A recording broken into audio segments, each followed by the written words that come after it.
দর্শক, রংপুরে আবু সাঈদের বাড়িতে এই মুহূর্তে জাতীয় নাগরিক পার্টি এনসিবির নেতাকর্মীরা কবর জিয়ারত এবং সেখানে শ্রদ্ধা জানানোর কথা। আমরা সেখানে চলে যেতে চাই। আমাদের সহকর্মী এজুমাতুল বিদার মাধ্যমে আমরা সরাসরি সেখানে যাব।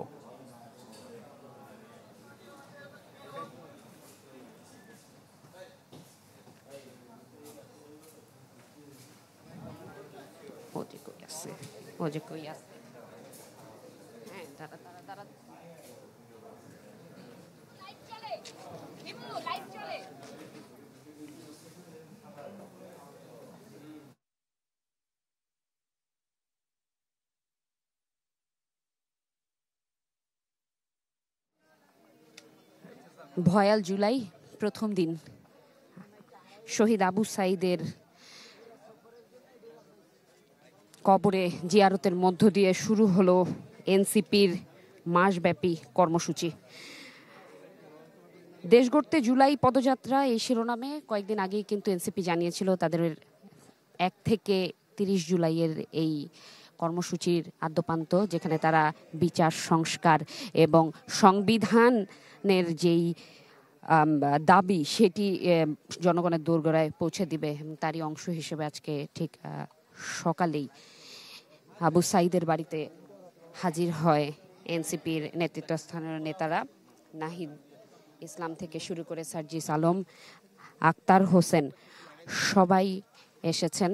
সামান্তা শারমিন থেকে শুরু করে তাবাসসুম কিংবা তাসনিম, যারা তারা সবাই এসেছেন শোকাহত পরিবারের সাথে কুশলাদি বিনিময় এবং যেই আবু সাঈদের অর্থাৎ শহীদ আবু সাঈদের কবর রয়েছে সেটি জিয়ারত করছেন। এর মধ্য দিয়ে তাদের এই 30 দিনের যে কর্মসূচি এটি সূচনা হচ্ছে।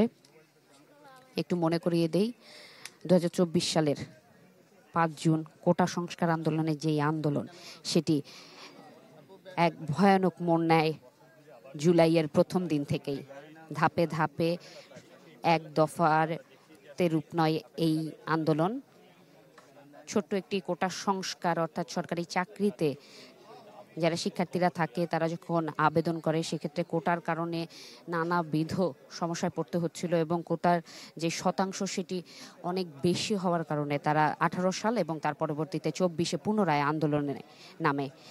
এক পর্যায়ে তাদের হুঁশিয়ারি বার্তা নিয়ে তারা পৌঁছায় তৎকালীন যেই রাষ্ট্রপতি ছিল তার কাছে এবং এরপরই তৎকালীন সরকারের যিনি প্রধান ছিলেন তার রাজাকার শব্দের ব্যবহারকে কেন্দ্র করে 14 জুলাই ফুঁসে উঠে ঢাকা বিশ্ববিদ্যালয় সহ দেশের সব বিশ্ববিদ্যালয় এবং শিক্ষা প্রতিষ্ঠানের শিক্ষার্থীরা স্লোগানে ফেটে পড়েন তারা। তার পরবর্তীতে 15 জুলাই প্রতিবাদী মিছিল হয়, ছাত্ররা জড়ো হয় ঢাকার কেন্দ্রীয় শহীদ মিনারে। 16 তারিখ যখন এই আন্দোলনের বারুদ ছড়িয়ে পড়েছে বাংলাদেশের প্রতিটি প্রান্তে, ঠিক সেই সময় আবু সাঈদ নিহত হন, শহীদ হন এবং নতুন মোড় পেয়ে যায় শিক্ষার্থীদের এই আন্দোলন। দলে দলে সাধারণ মানুষ যুক্ত হতে থাকে শিক্ষার্থীদের এই আন্দোলনে। শহীদ আবু সাঈদ তার প্রসারিত 2 হাত দিয়ে জানান দেন যে কোনোভাবেই মাথা নত করবার নয় জাতি। তার পরবর্তী মুহূর্তগুলো, ক্ষণগুলো পুরো বাংলাদেশ দেখেছে। ঢাকা সহ বাংলাদেশের বিভিন্ন জায়গায় নির্বিচারে সাধারণ মানুষের হত্যা থেকে শুরু করে বর্বরোচিত যেই ঘটনা সেটি সাক্ষী হয়েছে বাংলাদেশ। এবং 5 আগস্ট তৎকালীন সরকারের ফ্যাসিবাদী শক্তি পতিত শক্তিতে রূপ নেয়। এরপরে যে সংস্কার, বিচার এবং সংবিধানের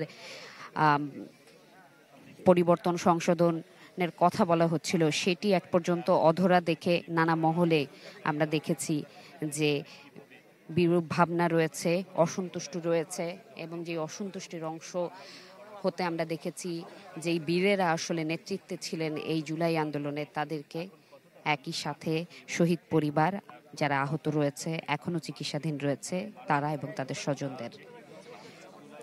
জুলাইকে ঘিরে এই যে আন্দোলনের স্পিরিটকে কেন্দ্র করে গড়ে ওঠা রাজনৈতিক দল জাতীয় নাগরিক পার্টি, তারা প্রত্যয় ব্যক্ত করেছিলেন যে তারা এই জুলাইয়ে সেই সাধারণের দ্বারে পৌঁছে যাবে, যেই সাধারণ আসলে প্রান্তিক, বঞ্চিত, যেই সাধারণ তরুণ এবং নিজেদের অধিকারের কথাটুকু বলতে চায়। তাদের বঞ্চনা থেকে শুরু করে সব কিছু তারা জানতে চান এবং নতুন বাংলাদেশ বিনির্মাণে তাদের ভাবনাটুকু তারা তুলে ধরতে চান। কেমন বাংলাদেশ চায় প্রজন্ম, কেমন বাংলাদেশ চায় সেই প্রান্তিক কিশোরী কিংবা যারা সুবিধা বঞ্চিত রয়েছে, সেটি আমলে নিয়েই সংবিধান সংস্কার থেকে শুরু করে রাষ্ট্র সংস্কারের এই যুদ্ধে তারা এগিয়ে যেতে চায় এবং সেই মতাদর্শটা তারা ধাপে ধাপে প্রতিটি মানুষের সাথে তারা কথা বলতে চান। আমরা রয়েছি শহীদ আবু সাঈদের বাসভবনের সামনে, যেখানে শ্রদ্ধা নিবেদনের জন্য এসেছেন জাতীয় নাগরিক পার্টির কেন্দ্রীয় নেতারা।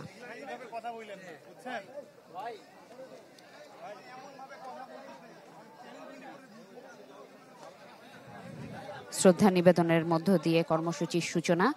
এই মুহূর্তে পরিবার এবং স্বজন যারা রয়েছেন তাদের